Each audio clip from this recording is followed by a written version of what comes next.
Bila disebut tentang khurafah, ada seorang syekh daripada negara Arab jugalah, dia kata ciri-ciri khurafah ni ada dua.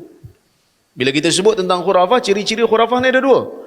Satu dia kata kadhib, satu lagi dia kata istimlah. Ada dua ciri khurafah. Nak tahu cerita tu khurafat ataupun tidak, dua ciri ni kena ada. Yang pertama al-kadhib. Tuan-tuan biasa dengar kadhib ni selalu. Siapa yang biasa dengan kuliah hadis, bila dengar kadhib, apa maksud kadhib? Tak confident kan? Takut salah kan? Man kadzaba alayya muta'ammida. Apa maksud dia? Siapa mendustakan aku kan? Hadis tu biasa kita dengar. Mana-mana kuliah hadis akan baca hadis tu. Maksud kadhib, nipu. Cerita yang ada unsur tipu, maka ia termasuk dalam khurafah. Yang kedua, dia ada unsur istimlah. Istimlah ni maksud apa? Orang Arab panggil milih. Biasa orang Arab dia kata malih, benda yang sedap, masin. Milih tu garam, sesuatu yang ada garam di dalamnya. Maksudnya bila kita masak tak ada garam, usah kata kita marah kan. Pak mentua apa Syawal, Tok Ahmad Al-Bab pun marah. Dia kata kari tak ada garam. Abu Mas'ud Al-Buaya kan, dia pun marah sebab tak ada garam, jadi tak sedap.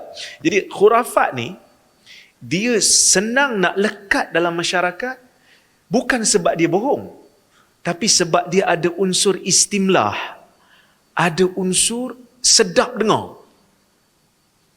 Sebab tu kalau kita tengok dalam Facebook, live yang berada di Facebook, kalau kuliah-kuliah bagi cerita yang betul, orang tak selalu tengok. Betul? Tapi kalau cerita-cerita mistik, cerita pergi tangkap jin, cerita bomo nak tangkap toyol, ratus ribu view. Orang duk ketawa kan kita, dia kata alah Rora punya ceramah bukan orang datang orang tengok, paling ramai pun 300 je.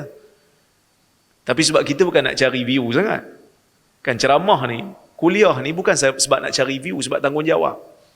Kalau kira nak cari view, tak payah jadi penceramah hadis.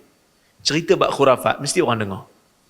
Dan ratus ribu orang boleh tengok sebab orang suka cerita-cerita yang bohong, yang ajaib ni. Sebab itu dia kata ada unsur istimlah. Tapi kalau kita nak tengok dari sudut yang lebih detail, sebab orang kata macam mana nak tahu tipu tak tipu? Kan? Sebab kadang-kadang yang bercerita tu pula pakai serban. Kan? Yang bercerita tu pula tasbihnya besar. Satu surau tasbih dia.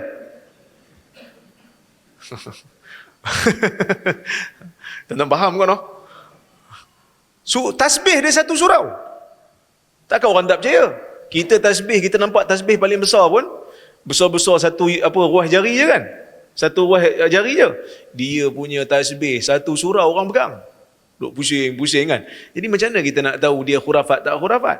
Maka para ulama kata setiap cerita ataupun kepercayaan yang tidak ada bukti, sama ada tidak ada bukti daripada dalil nas syara' ataupun tidak ada bukti waqi'i, benda yang real tapi orang tak tahu mana datang cerita ni, dan akal tak boleh terima. Kalau ada bukti, akal boleh terima. Jadi inilah ciri-ciri yang ada pada cerita-cerita khurafah. Dan betul Islam datang nak membebaskan manusia daripada cerita khurafat. Maka sebab itu Islam ni dia galakkan kita untuk menuntut ilmu. Allah Subhanahu wa taala suruh tengok alam. Allah Subhanahu wa taala kata dia ciptakan kepada kita mata, dia ciptakan kepada kita telinga. Untuk apa? Wallahu akhrajakum min butuni ummahatikum la ta'lamuna syai'. Allah Taala keluarkan kamu daripada perut ibu kamu dalam keadaan kamu tak tahu apa, tak ada ilmu.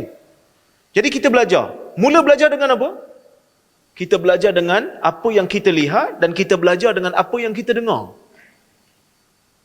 Kemudian Allah Ta'ala ciptakan kepada kita jantung untuk kita menilai. Jadi ini sumber-sumber ilmu yang ada pada insan.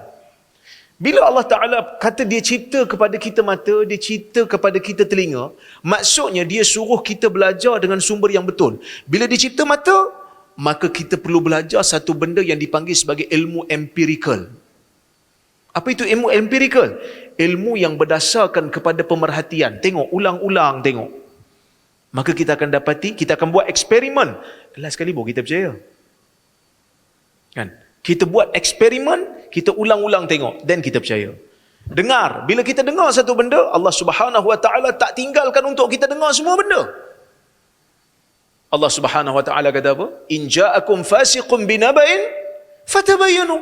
Bila kau nak belajar tentang sesuatu berdasarkan kepada kaedah dengar, yang kau tak tengok, engkau kena ada satu lagi konsep yang dipanggil sebagai konsep tabayyun. Konsep siasat. Cek betul ke tidak. Maka ini yang diajar oleh agama. Maka sebab itu dalam hadis yang Ustaz Salman baca tadi, Nabi SAW sebut clear. La adwa, wala tiyarah, wala hamata, wala safar. Ini kepercayaan Arab zaman dulu. Dia percaya penyakit berjangkit. Dia percaya penyakit berjangkit dengan sendirinya. Sehingga bila Nabi SAW sebut la adwa, tidak ada jangkitan yang berlaku dengan sendirinya, para sahabat, ini kata sahabat ni diajar oleh Nabi SAW untuk berfikir.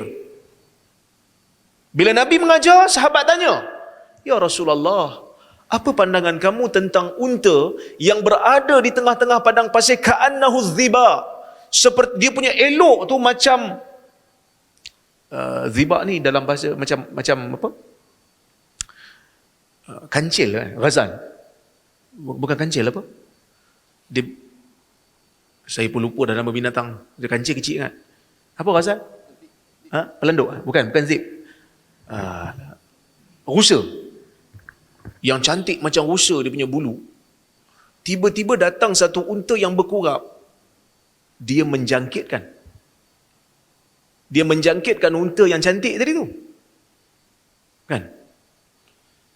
Maka Nabi SAW, bila sahabat dia dengar sesuatu daripada Nabi, dia gunakan empirical dia.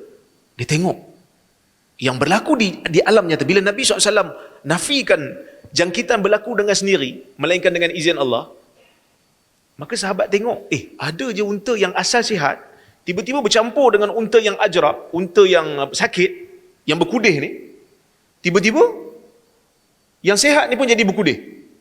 Maka Nabi SAW suruh dia fikir lagi dalam. Nabi kata, faman a'dal awal. Kalau betul dia berjangkit dengan sendiri, bukan sebab Tuhan yang izinkan, bukan sebab Tuhan yang jadikan. Yang mula-mula kena kudih tu, yang mula-mula kena kurap tu, siapa yang jadikan? Dia berjangkit daripada mana? Maka para sahabat mula berfikir, oh betul juga. Kan? Itu yang pertama.